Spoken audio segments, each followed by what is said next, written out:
I'm Kathryn. I'm Theresa. And we are the co-authors of the book, Pass the Baton, Empowering All Music Students. Our goal is to share stories of educators who are passing the baton and empowering their music students. We want to help teachers create music lessons that transform students from passive consumers to vibrant creatives.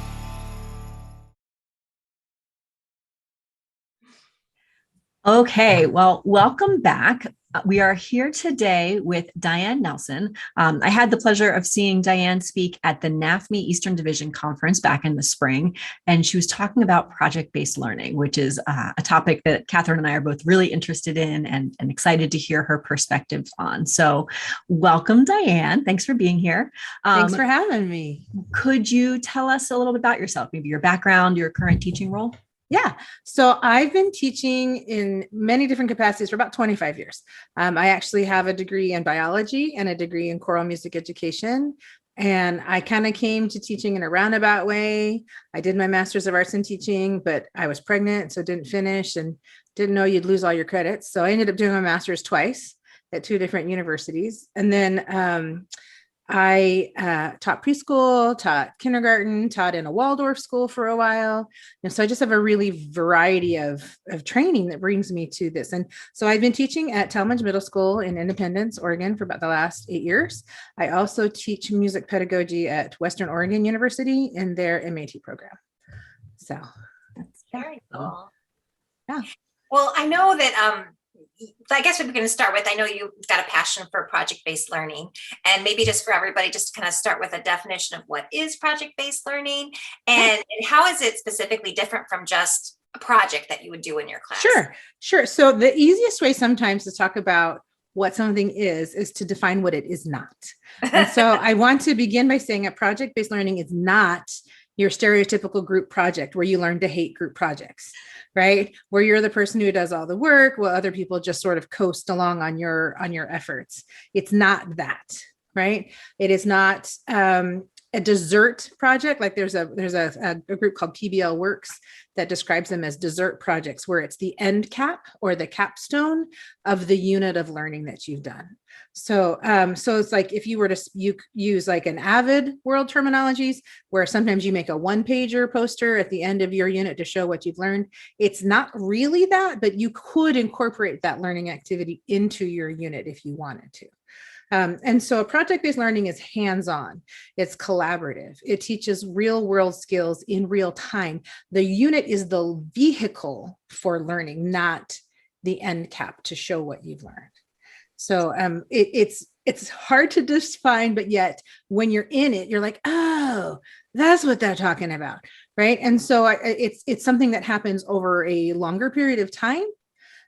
It requires a lot of scaffolding, and from the teacher's perspective, so to speak, and planning, it is something where they can solve a real world problem. If you've ever done anything like action research or like a poster project as an adult in a graduate school program, it's kind of like that, really.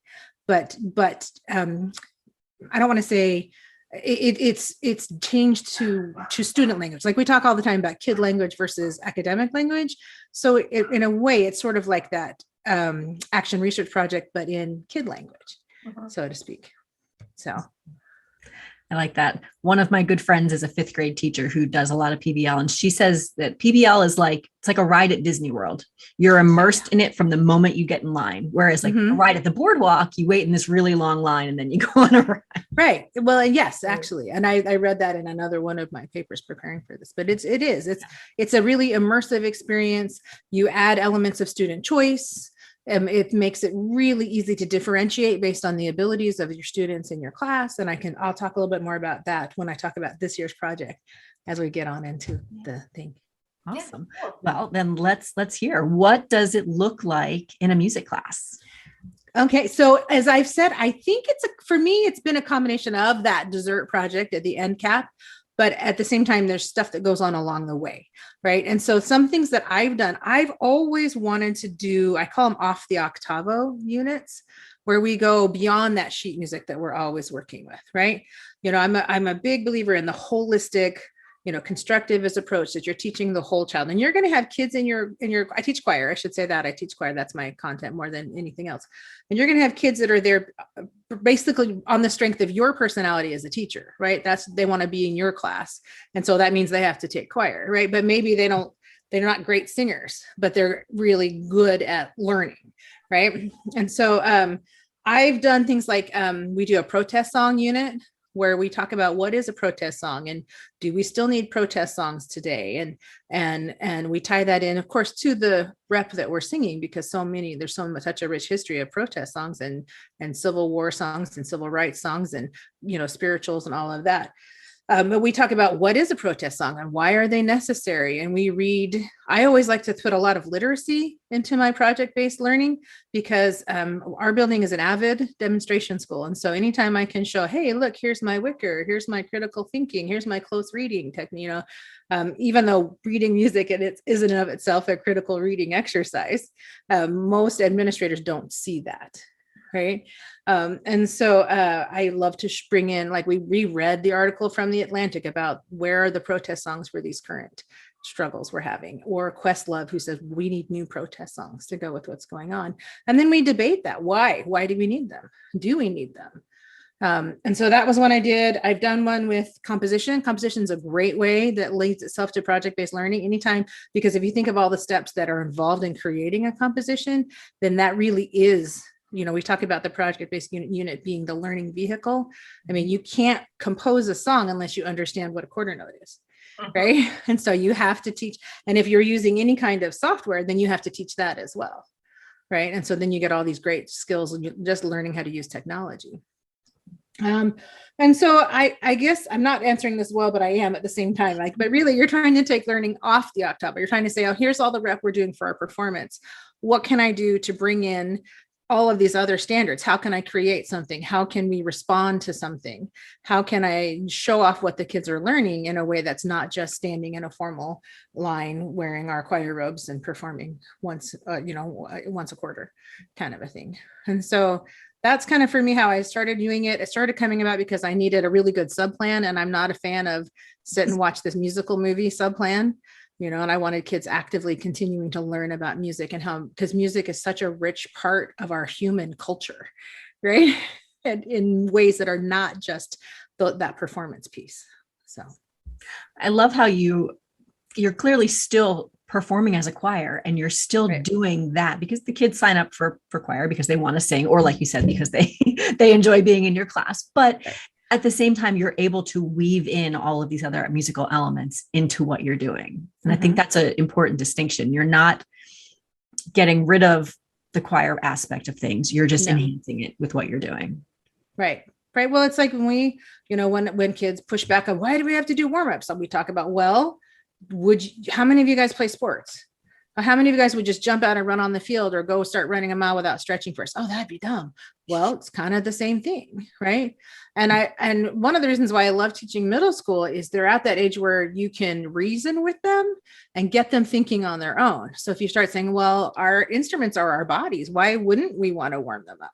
Oh, that makes so much sense, and then I don't get pushback anymore. And so if we're trying to talk about, hey, you have got to show emotion on this piece, but they have no idea of the struggles that have come about from people like going back to protest songs or going to folk songs. Like we did a whole thing where we wanted to create a modern definition of a folk song.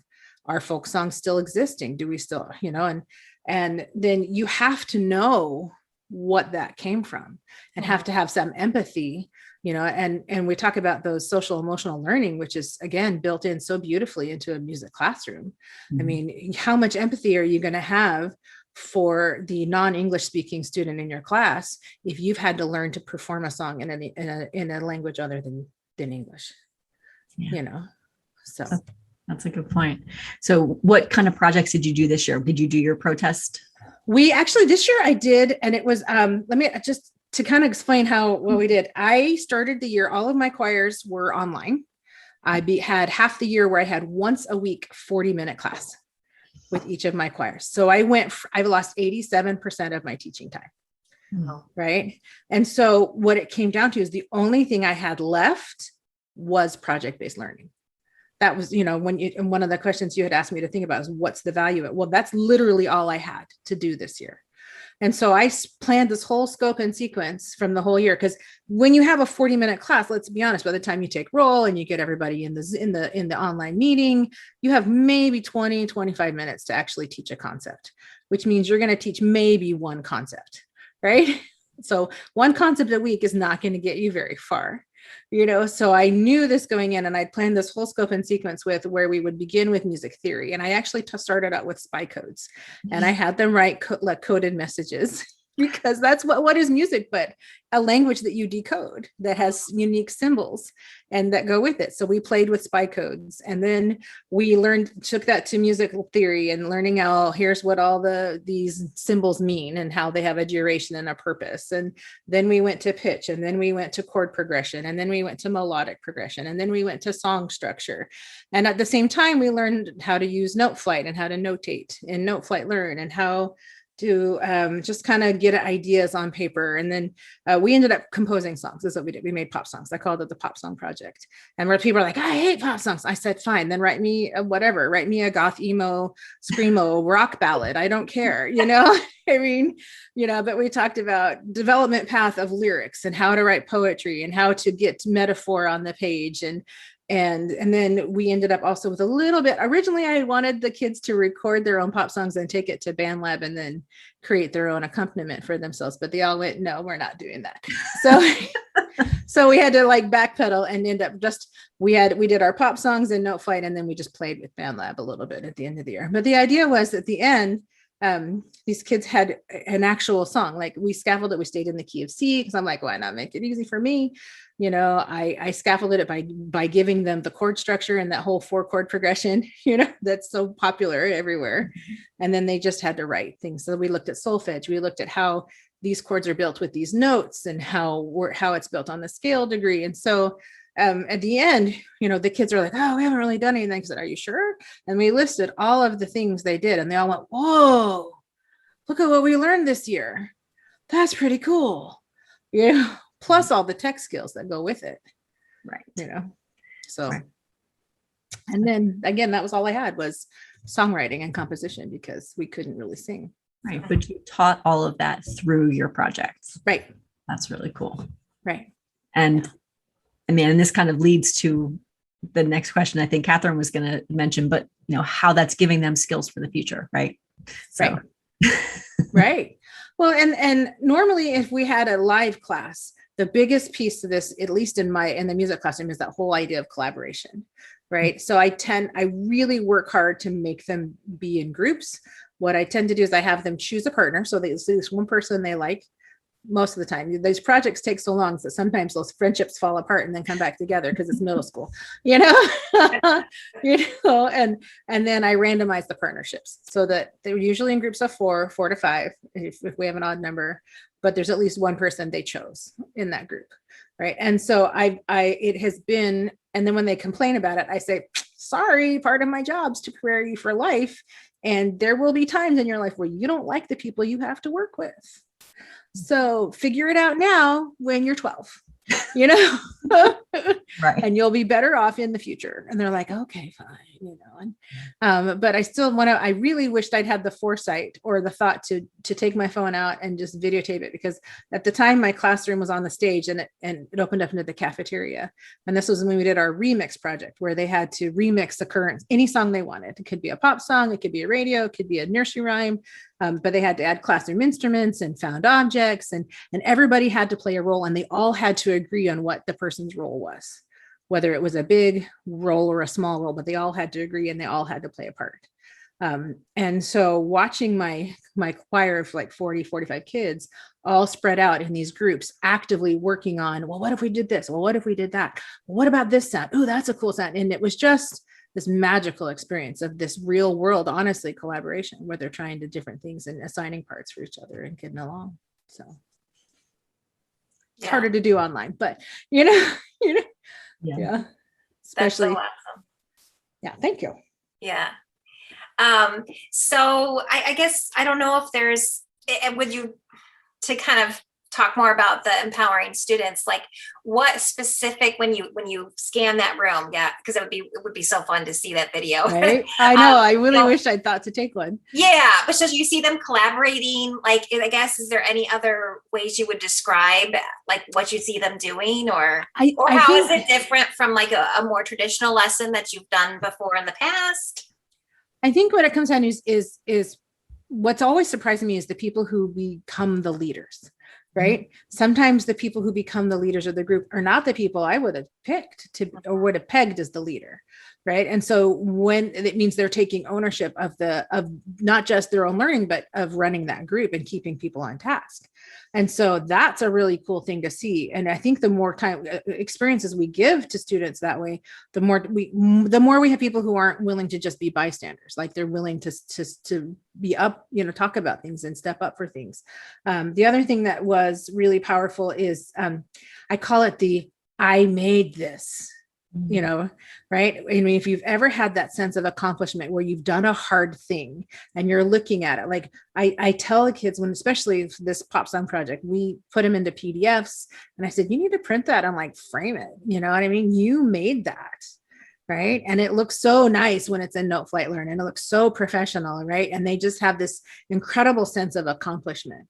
And that's what allows them to have the courage and the confidence to tackle the next hard thing that comes along, right? Or to advocate for themselves if they're in a group and they don't like what their group is doing. I mean, I still remember there was a day where I had a kiddo, we were literally having this critical thinking discussion of, do we still need protest songs today? And it was right during the whole Trump campaign and all of this and the build a wall. And I have a high percentage of Hispanic kids in my class. And there were several who like literally came to school afraid every day that they were going to go home and their parents would be gone, So I had one little girl, she's African-American. And then I had another MAGA wearing, kid. And my African-American goes like, we don't need protest songs because we need action. The protest songs aren't going to get anything done. They're just singing. We need action to go behind these songs. No, singing is not going to solve our problems. And then the other guy was like, we don't need protest songs because America is great, And so we had this debate going between the two of them. And I had a student teacher with me, we're both kind of going, what do we do here?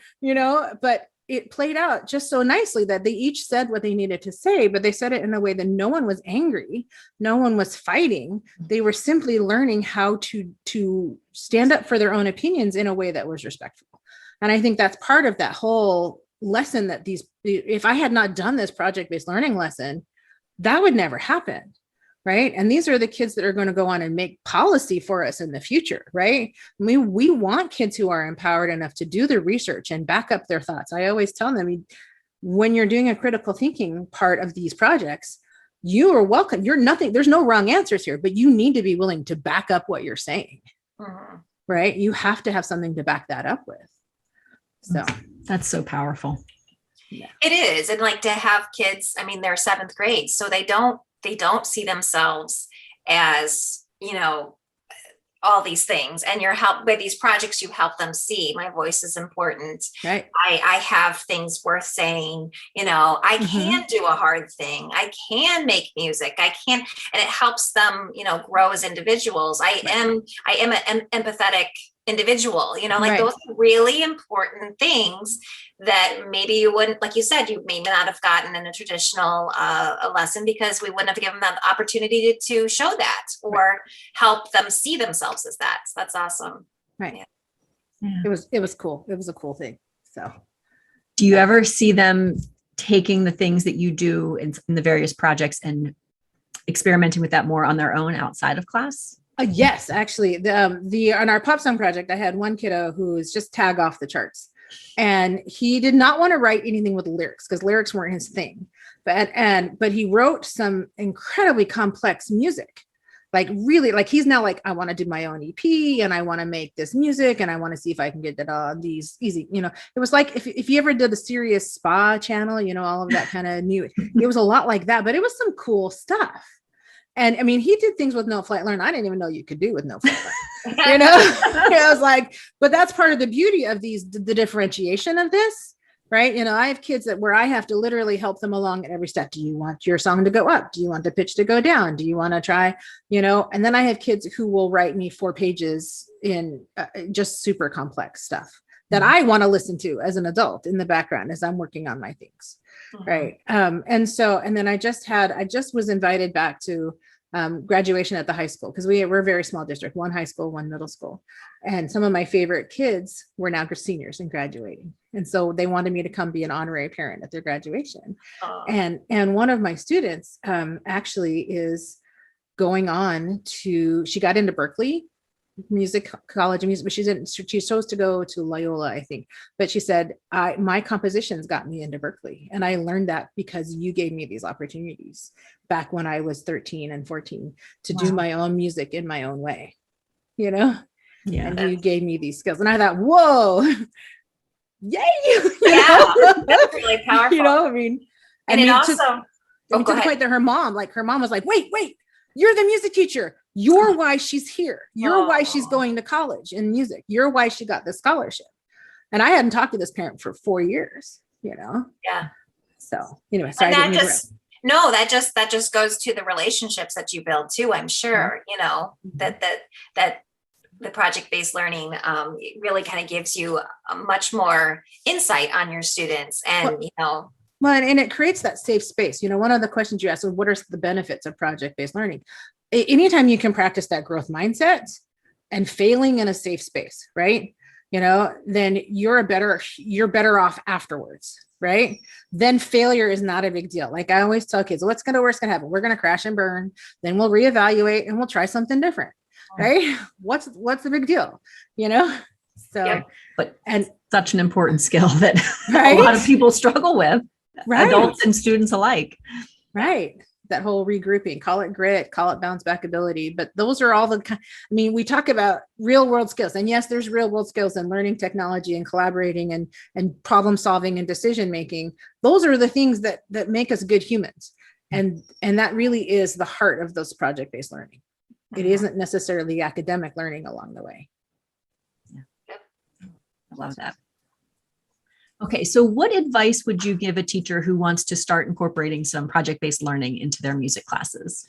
Okay, I think the first thing is you need to know how to write a unit. Like, what is your end goal? Like, what do you want students to learn? I tell when I teach this, I say, look at your standards, look at your repertoire. What could you draw from, or what's missing that maybe you want to add? For me, I wanted to add more composition because I wasn't doing that. So that was one of my takeaways. So you need to know how to write a unit, which means you need to understand formative assessment versus summative assessment and what that looks like and what that's going to look like for you, because everybody's a little different, whether you're paperless or not. And then you need to know your students. Where are you going to need some differentiation, and what's that going to look like? And sometimes this evolves naturally throughout, because this takes time, and the unit is the learning vehicle that you'll know where you need to change things. And it's perfectly fine if you do, because you're the one in charge, right? And then I think it's really important that you pre-plan and scaffold, right? You need to be scaffolding along the way. So when I did my pop song project, for instance, I had them do milestone assessments. Okay, from milestone 1, what do you think your lyrics are going to be about? And it was just that. What are some ideas you had for some lyrics, and some metaphors? Milestone 2 was, let's get a melody for your chorus, or maybe that'll end up being your verse. Who knows? But let's get an 8-bar melody written down, in treble clef. And then it was, well, how do we make that fit our chords? And, kind of a thing. And so it's a lot of ways so that it isn't just write me a 16 measure pop song with a verse and a chorus. And if you want to do a bigger grade, we're standards based. So a 3 was, verse and a chorus. But if you wanted a 4, do a verse, chorus, bridge, chorus, you have to then tell them what those things are and make sure they understand what those things are.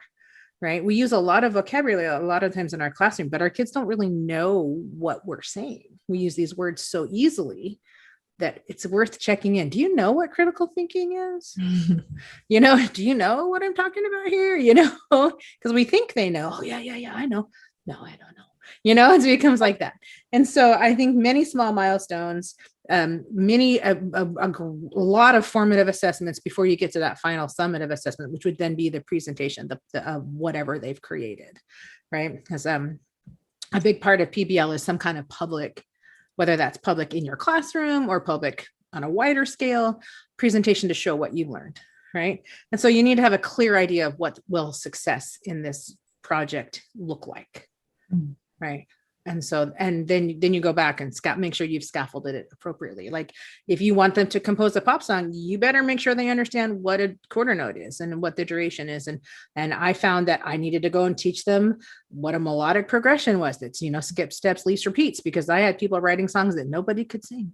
I'm like, do you know what you wrote here? Yes, it sounds cool, but there's no human that's going to be able to sing this, and so that some of that is what you will learn along the way. But that's also one of the beauties of the fact that it takes a amount of time, is that you have time then to reteach or reframe your own thinking as the teacher. Right. And I think you shared too that as you do it year after year, or you do it a couple of times, you learn even more yourself of slow down here, speed up here, Right. And so, we as musicians and teachers, we always want to get a home run the first time through with our big project we've made over the summer, but it just doesn't work like that, right? Like you do it one time and it's not, you've put in all the planning you can. And then the next year though, or when you do it again, you learn, you edit, you fix, revise. Yeah. Well, and I mean, and again, if the whole point of project-based learning is to mimic life, that's kind of how life works too. Yeah. Right. So it's okay to say, oh, I really messed that up. Sorry, we're going to change that. And I think anytime you as an adult can model apology, or, maybe that's too formal, but the idea is if you can say, oh, I screwed that up. Oh, well, let's fix it. Sorry, that wasn't really fair of me to ask you to do that. Then again, we're modeling a really, I call them be good human behaviors, right? That we want our students to be good humans, right? So. Well, and I'm sure the projects also differ just based on the kids in front of you. Right. You're never going to have two classes that are exactly the same. We know that 100%. Right. So as you were talking about that scaffolding and differentiation, that's going to happen naturally, I would imagine. Yeah, it really does. It does. So I had kids that had no problem writing a pop song, and I had kids that struggled. Yeah. So. And you've helped people out by creating a Wakelet where people can kind of go to, and so we'll make sure we put that in our description, but you've already kind of compiled things. Right. So the Wakelet, it's actually what I presented at NAFME. So, which, at the Eastern Conference. And so it talks about how to write a unit. It gives my favorite unit plan from Edutopia. It's by Finley. It talks about what is project-based learning. And then I actually include artifacts from my protest song unit in there. And as well as, I'm a big fan of single point rubrics. So I give you a couple of single point rubrics in there. I gave an example of like a KWL chart in case you've not used that. That's a great way to start this whole thing. What do you know about protest songs? What do you want to know? Or, it's a great way to see, what do kids know? Maybe they know nothing. Maybe they know way more than you think, right? And that also then will shift your instruction as you go through the project, and so I just some examples of that. We wrote rounds and cannons, and I gave an example of the one we wrote in class. We modeled it. It makes a great little warm up. We called it obviously, and because it's things that were funny to middle schoolers. So it's like, never shower with a cat. It won't end well, and so we took that idea and wrote these little different things that became warm-ups and partner songs that we used as warm-ups, but they're cannons and partner songs, because that's what we were writing, was cannons and partner songs. So that's perfect. Well, so you mentioned that this year was very different in your choir experience. Is there anything that you did differently this year, or something you tried new that you're going to carry with you into future years? I would say the first one is, I really want to see how I can have a paperless classroom, because I'm kind of digging the whole paperless classroom. I've never enjoyed all those little, exit ticket papers, this and that and the other. So I'd love to figure out how I can have a paperless classroom. But I think for me, the biggest takeaway was when I lost everything that was centered around performance, all I had left was the project-based learning that was so important to me. And so I just really cemented my desire to keep coming up with these projects like one of the thoughts I had, like, wouldn't it be cool to do like a music history documentary, right? Where maybe you study, where did rap come from? And you go back to the African tribe's man of words who had the most respect in the tribe because he kept the oral history. And then you could talk about, why do we have an oral history? Why is history important? Why do we need to keep learning, keep these lessons close to our hearts? And how does that affect the music and how the evolution of music today? I think that'd be really cool. Mm-hmm. Whether that turned into a poster project or a documentary or filming, it could be that. Mm-hmm. It just really cemented my goal to keep these in my program. There's a lot of, I'm on the Oregon Music Educators District Board for my area. And there's a lot of debate right now about the culture of competition that exists in Oregon in the choral world and how we'd like to change that. Right. And so I think that project-based learning and keeping these projects, these off the octavo projects, that can be part of the vehicle in a sense, to show, look at all this incredible learning we're doing where nothing has to do with getting a good score at state competition. Yeah. I've had some other groups talking about that idea of trying to create something other than just that festival or competition where you can showcase the really cool things groups are doing. Right. So yeah. If we want our music education to stay relevant and to have kids stay excited, I mean, kids are so much more savvy today, and they are, I don't want to say they get bored easily, but they move on. I mean, they're done. And I want something new. So we have to grow with that. Yeah. So yeah, that's really great. I always get so excited during these interviews with ideas as things just start spinning. So right. So that's the thing. So like, I'm actually took what we played with Band Lab a little bit this year. And I went to my administrator and said, look, we need a class in our building for all the kids that love music, because we have a lot but don't want to ever perform. And so now I'm teaching 2 sections of music production in the fall, which means I have to learn how to teach music production. But you know what I mean? But it's things like that. I mean, we have to, whenever we talk about how do you put music, designing units, you have to know how to design a unit, right? You need to know, what is your end goal? What do you want kids to learn, right? I'm a big fan of the whole backwards design process idea, so if we want to take this, what experience do we want kids to have in our classrooms, right? Do we want them to learn some songs they're never going to sing again that are fancy and frou-frou and on a list somewhere? Or do we want them to walk away with really loving music and feeling like they understand the language of music and can speak it, maybe not fluently, but speak it with some degree of skill? Yeah. Absolutely. That's so much, exactly what Kathryn and I talk about, just that idea of like a lifelong lover and learner of music, right? That it's part of them. Right. And that's, yeah. And it's exciting to think that we have the power to help that, we are the harbingers of change, so to speak. Right. Yeah. Love it. Oh. Well, thank you so much for joining us. How would people contact you if they wanted to see more or just stay in touch with you? Well, you can reach me by email. It's Dianne K. Nelson, Dianne, or 2 N's, or you'll get somebody else and they won't have a clue what you're talking about. So Dianne, letter K, Nelson @gmail. That's a good way to reach me. I'm also on Facebook. I'm fine if you want to just be like, hey, I saw your thing and let's be friends. Awesome. That's a good way to reach me. You can also, Central School District 13J. I think I'm on a website somewhere there if you wanted to go through the school pathways, that works too.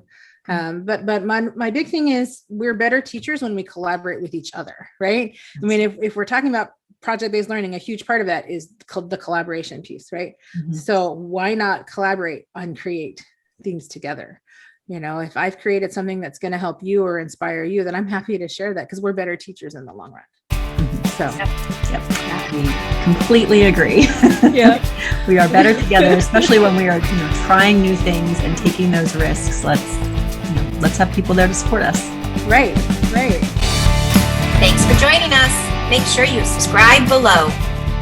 And follow us on social media. I'm @musicaltheresa. I'm Singing Finch 1. And you can follow the hashtag #PassTheBatonBook.